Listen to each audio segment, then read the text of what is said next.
Alright, hey, welcome back to our channel. So we're going to give you the story about why we chose gig work over a 9-to-5 and do we regret our decisions. So in order to find that out, you got to start with the backstory, especially mine, so you guys can know, because probably if you've been on his channel, you know his backstory, so he's not going to tell you guys that part, but I'm going to tell you my part.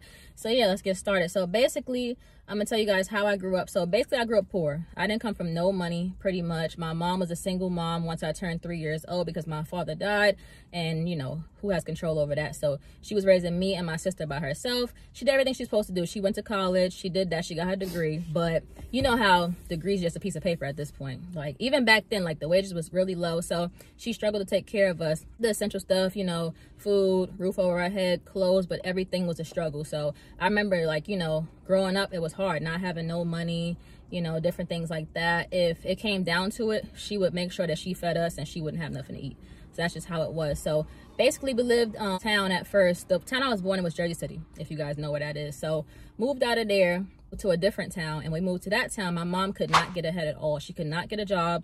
I'm not going to say the reason why, but she could not get a job there or whatever. So that town held us back. We moved there because family lived there. So she said that basically she was going to move to New York. I had a stepdad over there, which was her fiance. So he offered us to come live with him, and that was going to be better opportunities for her in New York. So I was here. I was established basically with my friends and stuff like that. I did not want to leave. So I was in 4th grade when it was going to happen, and I had to go to 5th grade in New York. So she really wasn't like, she was a little worried about me just throwing me into the mix of New York, because New York can really change you as a person if you are not strong-minded. And the one thing about my mom, especially raising me, my sister went on a different path. I'm not gonna talk about her, but raising me, she instilled a lot of morals and values in me and stuff like that. And she was very strict to, like, you know, to instill stuff in me and make sure I know these things and tell me it over and over and over again. So when I went to New York, I was already strong-minded, stronger than she really thought. So I was not influenced. I'm not a follower in any type of way, and I'm not easily influenced by anybody or anything. So I'm gonna do what I want to do, and I'm not going to worry about, oh, well, she's doing it this way, he's doing it that way. No, I'm going to do it my way and get it done that way. I'm not influenced by nobody. So in New York, they welcomed me with open arms, surprisingly. People in my building that my stepfather lived in, they welcomed me with open arms pretty much. So that was an easy transition for me. They became like family in my building. So went to school out there, everything like that, high school, etc. So if you go to New York, right, New York will chew you up and spit you out if you're not ready for New York. I've had friends come from out of state, go to New York, and they could not make it in New York. They had to go back to where they came from, basically. But I was there from a young age. So New York kind of instills the hustler mindset in you, because if you're not a hustler out there, you're not going to make it. It's very tough living in New York with the prices, etc. Even in the hood like I did, it was still very hard. So that's part of the story of how I became a hustler and how I made it here to gig work. So we're going to move on to our work history, and we'll head over to him. The reason why I chose gig work is because my work history, I had, you know, I didn't have that many jobs, because I was playing ball until I was like 22, 23. That's when I stopped playing ball. So I started working after that. But I had like probably like 5 jobs, maybe 6. Most of them was driving jobs. But I seen the way that the work field treats you. So, you know, I didn't want to deal, like, I dealt with it for a while, but it started getting crazy because my last job, working for Amazon, that's what really changed me about working. So I dedicated a lot of my life, a lot of time to not Amazon, but the company I was working for. We delivered for Amazon. Dedicated a lot of time to them, and I was good. I came to work on time. I did my job to the best of my abilities. I thought they rocked with me because they treated me good for the most part. And then out of nowhere, everything just starts switching up. Like, fired me, bull crap too. Like, try to say I was stealing time. I was not stealing time. I was sick. I called my manager. I told him, my supervisor, I told him I wasn't feeling good. I'm gonna take off today. And he really needed me to come in. I feel like that was the setup right there. That was their way to get me out of there. He was like, all right. I told him I had the runs. I was in the bathroom a lot. So he was like, you can go to the bathroom as much as you want. I just need you here, help out. So I'm like, all right. So I'm going to the bathroom. Like, I had the runs all day. And they told me, one of the other dispatchers said I was leaving him at the desk and without helping him. So supervisor, I'm like, yo, you told me that I could go to the bathroom whenever I want. I told you I was sick. I didn't want to come in. He didn't say a thing. So long story short, they fired me, said I was stealing time. And after that, it really changed my mindset about working for somebody, because they didn't care if I was going to be homeless after they fired me. They didn't know what I had going on at home. They didn't care. They didn't give me a warning. I never been written up, never got in trouble. And they just threw me to the wolves. So after that, well, I started doing Uber Eats when I was working there. And I used to do Uber Eats like on the weekends. And then when they fired me, I started doing Uber Eats full time. And then I got into a little situation. So then I had got another job at the warehouse. And the warehouse was even worse. Like, they had us doing so much work, working us to death. And they wasn't really paying us nothing. They was trying to make us stay late and giving us extra work. Like, it was crazy. So I was like, man, I gotta figure out something else to do. Because, like, I'm killing my body and I'm not even seeing no money for it. Like, all the money I was making was just enough money for me to get by. Like, I couldn't save no money. I couldn't do nothing with the money. I was just paying bills. That's it. Had a little extra money for me. Like, I couldn't even buy no clothes, no sneakers, no nothing. So I was like, I gotta do something else. So that's what made me, you know, start doing gig work full time, because, you know, I could work on my own. Nobody's telling me when to come to work or when I could call out or nothing like that. So the only thing is you still could get, you know, deactivated, or the app still could kick you off and stuff like that. But if you doing the right thing and you doing what you're supposed to do, like I always do, like every job I had, I always did what I was supposed to do. I never cheated the system. I never did none of that, because I, you know, playing basketball growing up, it instilled discipline in me. You had to be disciplined to play at the level that I played at. So, you know, I took that to the work field, and I always did my jobs good. You know what I'm saying? Like, whatever the job description was, I followed it to the T. And that's what I do now with the gig work. So that one time I got deactivated, that was bull. Like, out here, you know, for no reason. I ain't even do nothing. I ain't give nobody no attitude. You know, I just, you know, I came up here trying to get money. That's it. And they lied on me. And that's that. I'm back on, you know, it was bull crap. So, you know, I feel like God was like, you know what? I'm going to help you out. I'm going to get you back on. So he got me back on. So that's what led me to do gig work. And I feel like gig work will, you know, set up other things for me down the line. So that's why I chose gig work. All right, y'all, so I'm gonna take you through my jobs and what happened with me. So basically, when I was younger, as I told you guys, I didn't come from money. So I said to myself, when I get older, I'm gonna make sure that I'm not gonna be broke. I'm gonna make sure I have money. I don't care what I have to do.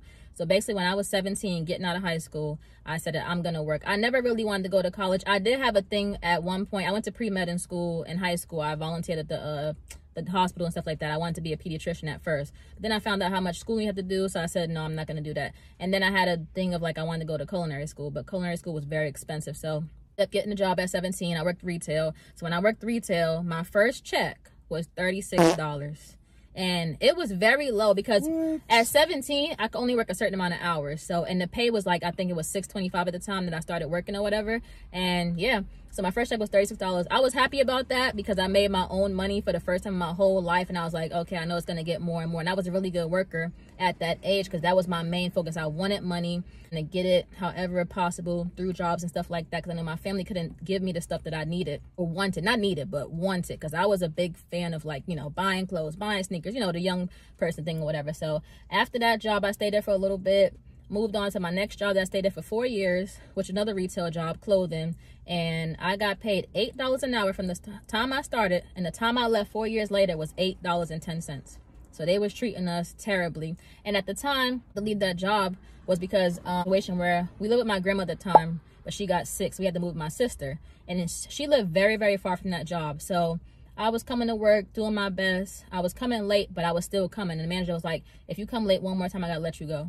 So that clicked in my mind. I was like, I've been here for 4 years. I worked double shifts for y'all. I did everything possible. I gave my life to this job, basically from 19 to probably like 20, 21, 22.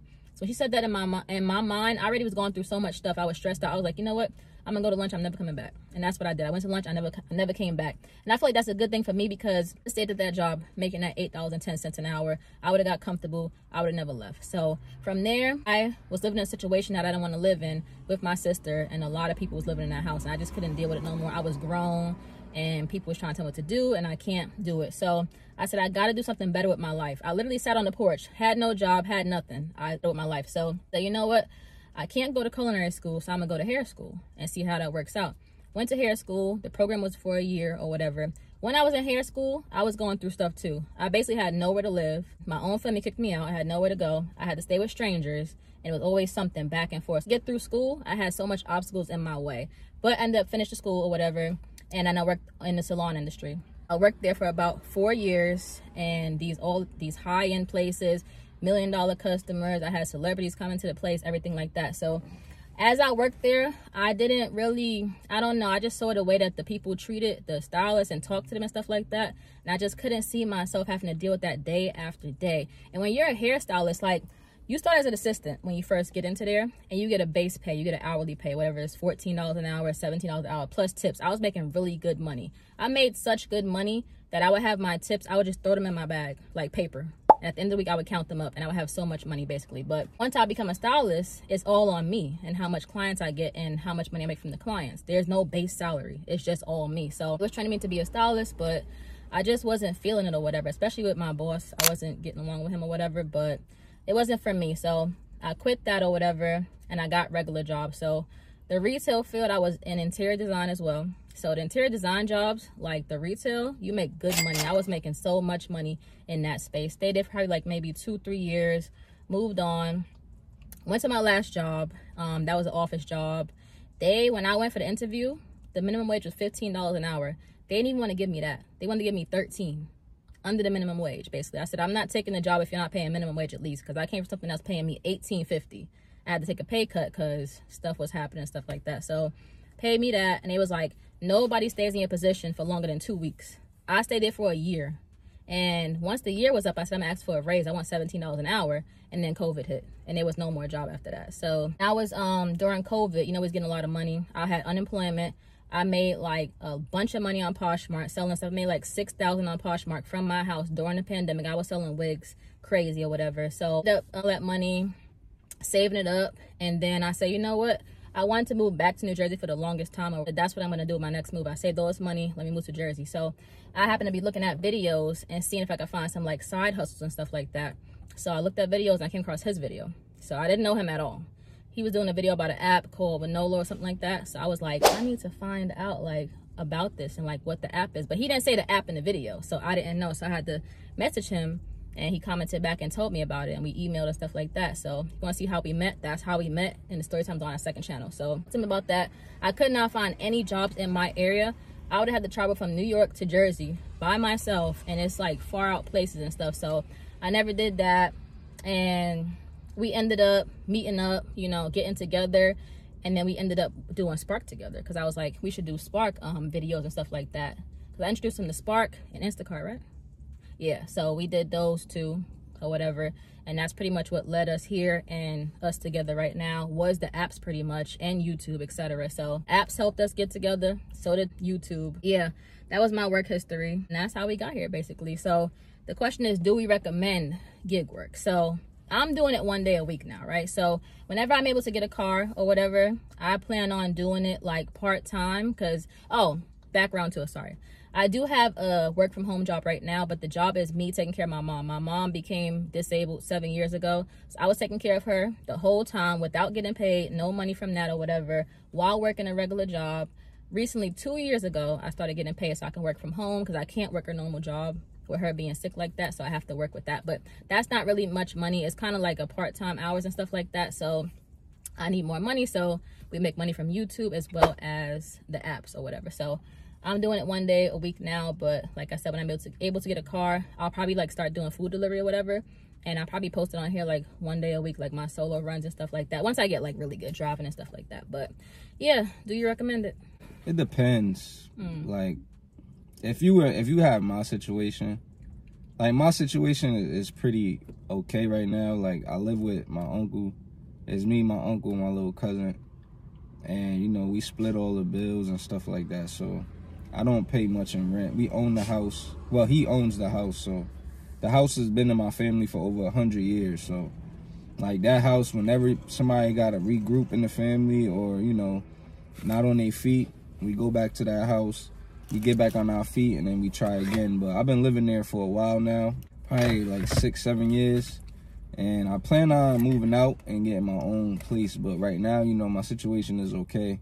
I'm just trying to stack money, you know, get everything together before I move out. But if you have a situation like mine where you don't have too many bills, gig work, I recommend it. It could be done full time if you have my situation. But if you not in my situation and you got a full rent and, you know, a whole crib to take care of and kids and all that other stuff, I don't recommend doing it full time because it's really up and down, like slow times, and it's not consistent. Every day, before when I first started, it was consistent. Like every day I knew I could get 200 if I wanted to every day. Now it's like I'm just barely touching 100, you know what I'm saying, every day. So I won't recommend you to quit your job or anything like that and start doing gig work full time. But it's a great part-time hustle.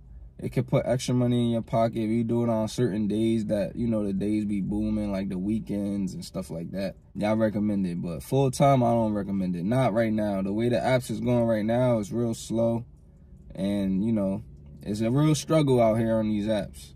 But, you know, I'm fortunate. I got other ways I can make money, you know, and stuff like that. So I'm not all bad, but I don't recommend full time. So me, I would say I recommend it. So at the standpoint of like quitting your job, if you want to transition into this, I would say that you need to do this part-time and see how it is and like save money. Save enough money to have a cushion if you really want to quit and you cannot stand your job. Obviously, you can always go back to a job if this is not working out for you, but have a cushion for yourself, especially for the rent money, because I pay a full rent right now. My rent is pretty high for the area I live in, and I live in a nice place, a good area, stuff like that, but still, it's high. So make sure you have a cushion, savings and stuff, and then you could try this out like while you're working, after work, on the weekends, before work. Just never know. There's so many apps out there you could do. Catering like really pays. Like if you can get on the catering apps and stuff like that, you will be pretty good.